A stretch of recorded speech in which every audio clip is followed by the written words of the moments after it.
Tri-Cities Sports Now. On 1420 NBC Sports Radio, Tri-Cities, the leader in bringing women's pro football to you.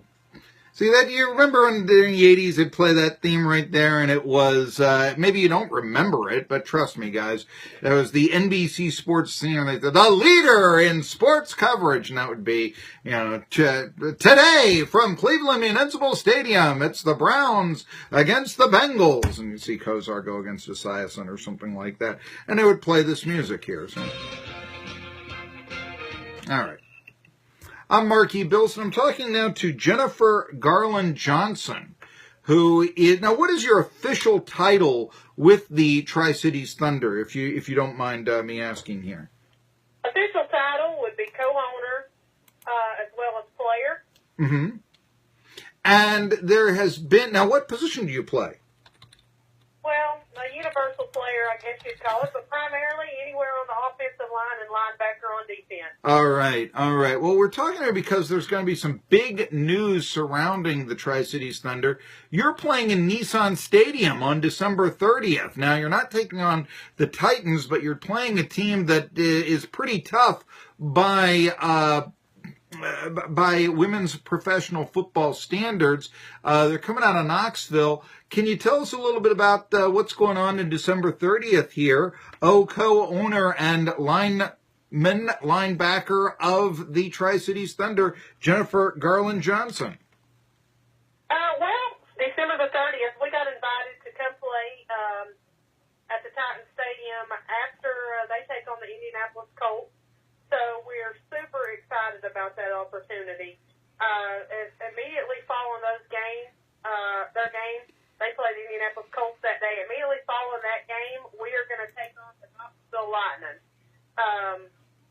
a team that's been a little rivalry we've had going because they started their team the same time we did. So we got a little rivalry going on. We don't get to play each other that much because we're not in the same league division-wise. So we're super excited about that. We're also selling tickets to get into that game, $30. Mm-hmm. Get you in to see the Titans and the Colts, and then to see our game immediately after.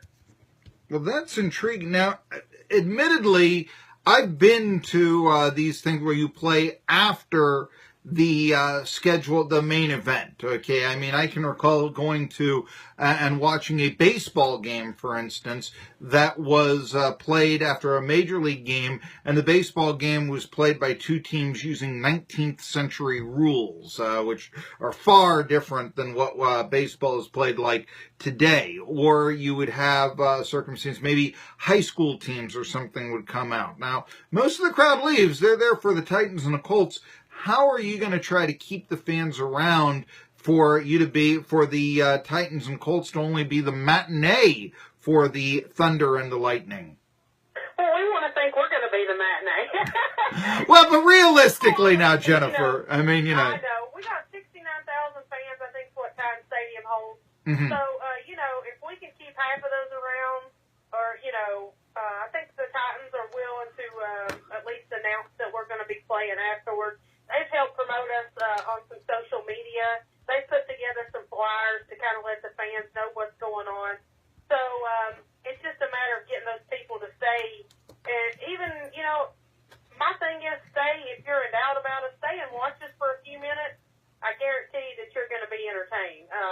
We're hard-hitting women. We go out there and work just as hard as the men do to prepare for these games. This normally is our off-season. Mm-hmm. So this year we're not taking an off-season to prepare for this game, as well as Knoxville is doing the same thing, when normally this would be our downtime. So our bodies is just coming off a full season ending the end of July. So we're putting them right back on the line to get back out there for this opportunity, which we are so gracious for. Now, is it going to be played with the regular rules? In other words, the full quarters, that sort of thing that you would see in a women's professional football league game, or is it going to be condensed? It's going to be altered just a shade.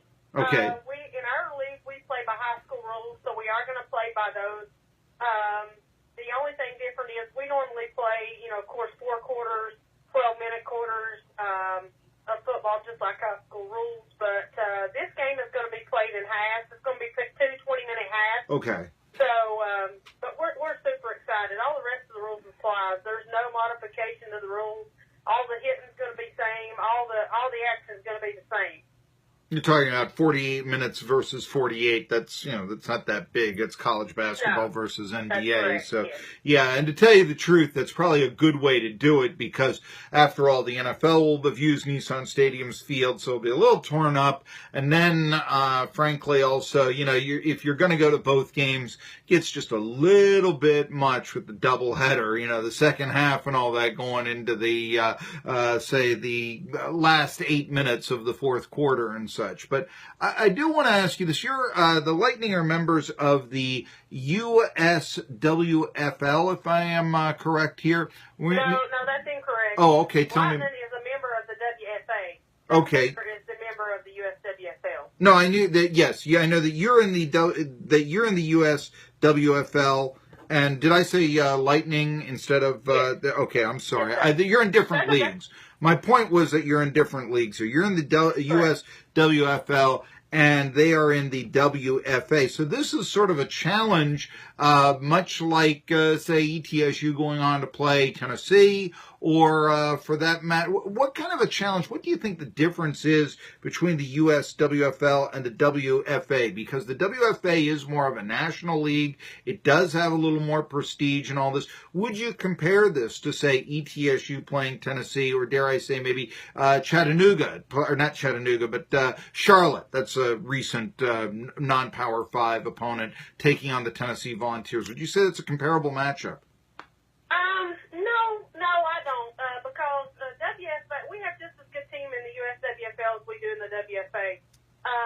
We have some powerhouses in our league just the same. They do have more teams than us, but some people out there like to look down on the USWFL because it's not as big. Myself personally, I've been a part of both leagues and played on different teams involved in that league. And the USWFL is more of a their owners are hands-on. Like, they're there for their teams. I'm not saying the WFA ain't, but when I played on a team in the WFA, it was not.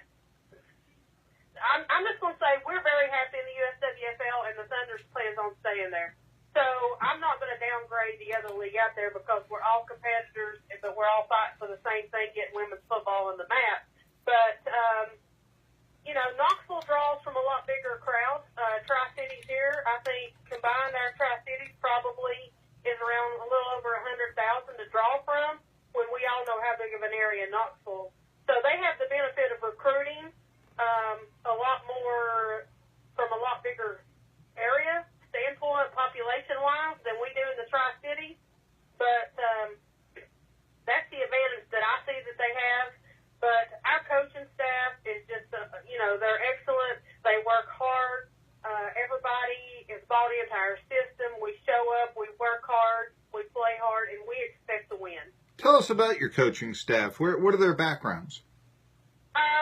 We got 3 coaches. Myself, this year, I'm taking on the offensive line, which is primarily where I've played ever since I began. I've been involved for women's football for 7 years now. But our main 2 coaching staff is Coach Mike Wallace. He's from Virginia Beach area and coached some there, and in Texas, he won a championship with the men's semi-pro team before coming over to the women's side of it. He's coached with us. This is his 4th season. We've been in existence 5, so he's been with us for a while. And then Coach David Johnson, he's been there. He's my husband. He also is the co-owner of the team.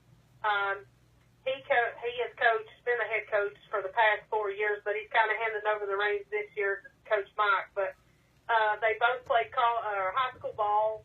Now this is Coach Dave. This is his experience, first time jumping in the waters with a head coaching experience with us. But in 4 years, we played in 3 national championship games. So starting a team from ground zero, I think very highly of our coaching staff, even if he isn't my husband. I do. You won a title. I was looking up on Wikipedia. I think it's your 2nd straight one, but it was of a league. It was of a Division I level in the USWFL, which meant that you had 25 players or fewer. And then there was a Division II that had 26 to 40 players. Where are you right now on player recruitment? Could you be playing in Division II this upcoming year? Well, that's a little bit misleading. Okay. I'm not sure who put that out there, but it's called the Iron Woman Division. Yes. And that's 25 or under, and the other is Division II. We currently do not have a Division I in USWFL. So the Iron Woman Division is 25 or under, and that's where we like to, obviously we'd like to be bigger with in the future, but right now we have 20 players. We're solid at that 20-player number. We can have a few more that come along to the roster because this is recruiting season right now for us. So we're recruiting while trying to practice and trying to get workouts in and stuff. So we're probably going to stay around in that Iron Woman division unless something major comes along. But that's where we won the championship in 2017. We competed for it again this year in 2018, but we lost to the Hampton Road Lady Gators. How do you recruit your players? Where do you generally get them from? Well, you know what? We recruit through newspapers, social media, word of mouth, like any way you can think of it. We've tried it out. Our next step is we're going to jump out into the Christmas parade world this year to try to let some people know. But newspapers, the TV, the news has done several articles on it. And actually, this season just started. Salty Sauce Productions has come to us, who is also local in the Tri-Cities, about making a movie of our team. So they're following us all season this year to create a movie on our team based on us being this small from this area and competing with teams from these cities that are drawing from populations of, I think I looked up the D.C. area populations, and well over 1 million. It's a top 10 market, yeah. Yeah, so we're competing against those teams every single year. So to compete for a championship 3 of those 4 years, that itself says along about our coaching staff and about our players buying into our system and about being dedicated to our program. So a lot of ladies just pass the word along. They play, a lot of them. We have ladies from all walks of life. We have school teachers.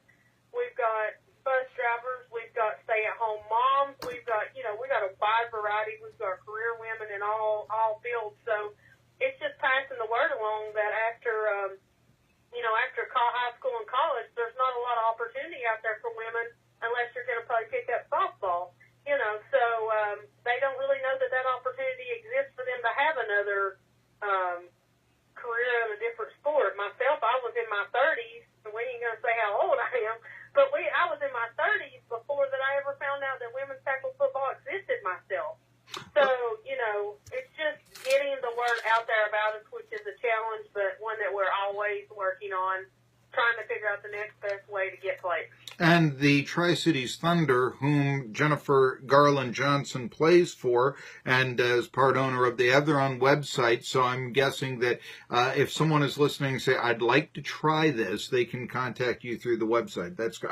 I would imagine that's correct. And I know you have social media. Social website or our Facebook page. We're active on both of those. Our website's kind of undergoing a renovation right now, but it still has the information on our contact us. But our Facebook page, Tri-City Thunder Women's Football, there's always tons of information on there.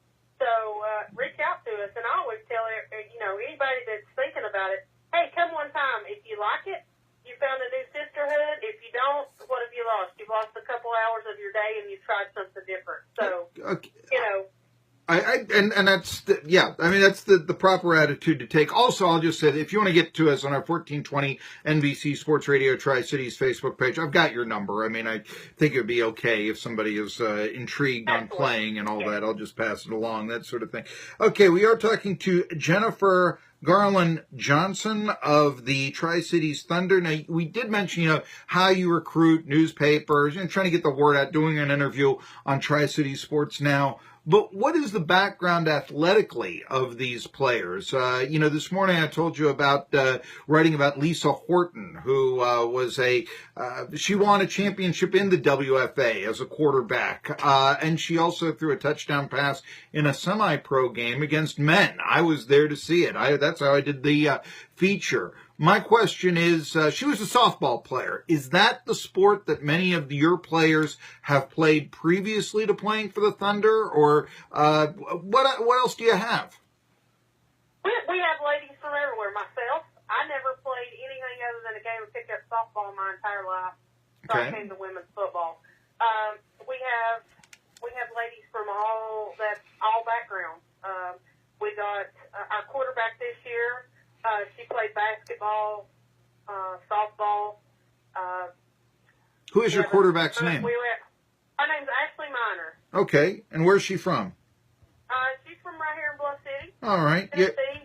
She went to Sullivan East, played sports. You know, we have some college softball athletics on our team. We have one of our players that we've had the longest, Caitlin Cox. She played basketball, softball, soccer, was all, you know, she's excelled at everything she's ever done in sport athletic-wise. She's been an all-star for us this is her 5th season as well. Her and I are the only players left from the original team that we started back 5 years ago. So, you know, we just have ladies from various walks of life, and that's what I tell ladies when they come. You don't have to know or be you know, football is a game that we can teach you what you need to know, and it's suitable for all body sizes. You know, you usually tend to have the bigger girls on the line. So, you know, just because you think you can't do it, if you want to do it, come and try it out. You know, we'll teach you what you need to know. We'll show you what you need to work on to get you up to speed, to get you playing the game. Have you reached out to, say, Sydney Robertson or possibly Sandra Darby? Okay, Sydney Robertson. For those who don't know, she was a starter on the UNACA football team. Is Sydney Robertson going to play for your team? Sydney Robertson. Well, she said she is. Their season just ended. She's been to one workout, but she hasn't been back. So Sandra Darby, I don't think she's going to play. She still has 2 years left, at high school. Yeah, we went and recruited both of those girls. Well, actually, in our league, you can play from 16 up with parental consent. So, but we went to a lot of their games. We recruited them heavy. So, you know, the ball lies in their court. We offered them both a position to come and play. But I think Sydney's going to take it. I'm not so sure about Sandra. I don't think she's going to make it out. Well, let me also say, I assume then, you know, we're talking about professional, but if you're going after high school players, I would assume it's more like semi-pro football in which, you know, the players are not paid. You know, maybe once upon a time during the John Unitas Bloomfield Rams days, you got $6 a game. But most of the semi-pro leagues that I know the Mountain Empire Warriors had this pie-in-the-sky idea they were going to pay their players, and that just, the revenues aren't there. This isn't the NFL. No. But so you don't lose your amateur status if you're playing for Tri-Cities Thunder. Okay. Actually, you know, it costs you money to play. I mean, you have to buy your own. We're set up as a nonprofit, so you know, we try to fundraise to like offset travel costs, stuff like that. But you know, coming into it new, you know, you got to buy your uniform, you got to bring your own equipment, you know, stuff like that. So, you know, maybe in the future things could change, but as of right now, that's where we stand. Okay. All right. Well, one of the things that I do see is in the USWFL, and I was really excited about this because I don't know, Jennifer, how much you have listened to Tri-City Sports now, but one of the things that I really preach is using sports to make the area more cosmopolitan. For instance, I'm not a huge fan of the Appalachian League. I'd much rather have the Tri-Cities have a AA team because it's a higher level and you're playing from, you know, regions that you're not playing Greenville versus Bristol, you're playing Bristol versus Montgomery, Alabama, something like that.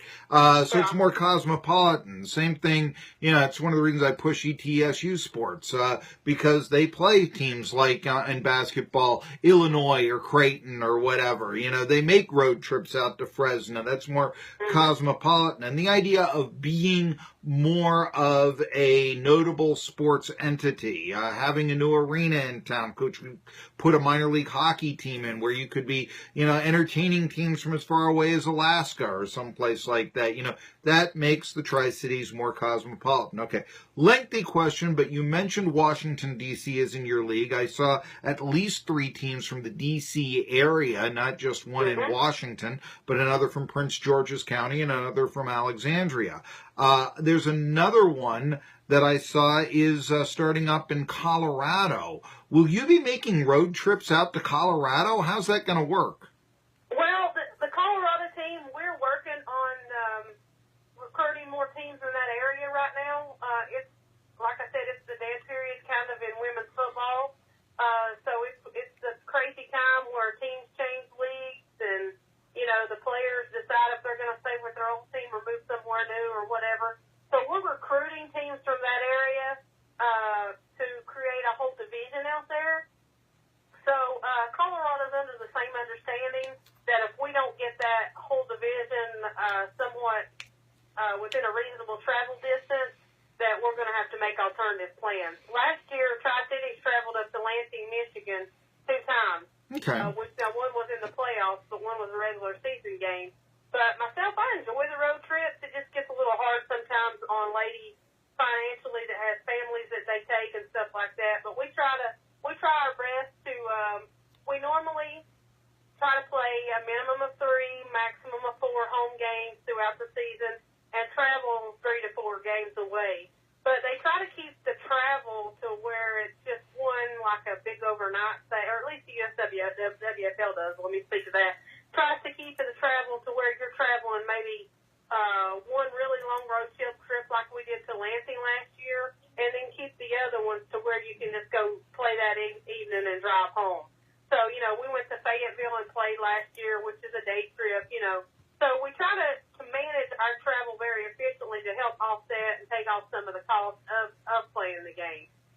All right, so that's the big thing, though, is December 30th, you're going to be making a road trip to Nashville for a neutral site game against the Knoxville Lightning. I love this. Not only is it the Lightning against the Thunder, now that's got to be a rivalry. Not only is it the Tri-Cities against Knoxville. All right, it's in Nashville, but still, you know, that's a rivalry in all this. But it also is the WFA, Women's Football Alliance, and you in the UWFL trying to get some notoriety and playing for the prestige of that up-and-coming league. So I really like all the storylines going around that game. The Titans and Colts, the matinee that day, I guess officially, because they're playing before you guys. But you say $30, you can get into the ball game for just $30. You'll got to drive to Nashville, but $30 is all a ticket is there at Nissan Stadium, and you get to see the. Well, no, that's a special that if you get your ticket through us. Okay. They offered us a set amount of tickets to help promote the game for us and for them. So that's a promotion that's only good through us. They can contact our website or our social media or get my phone number from you guys or whatever.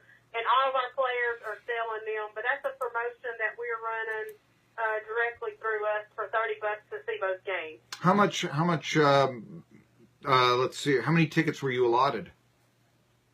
250. Okay. We're allotted. We're a little over halfway through them right now.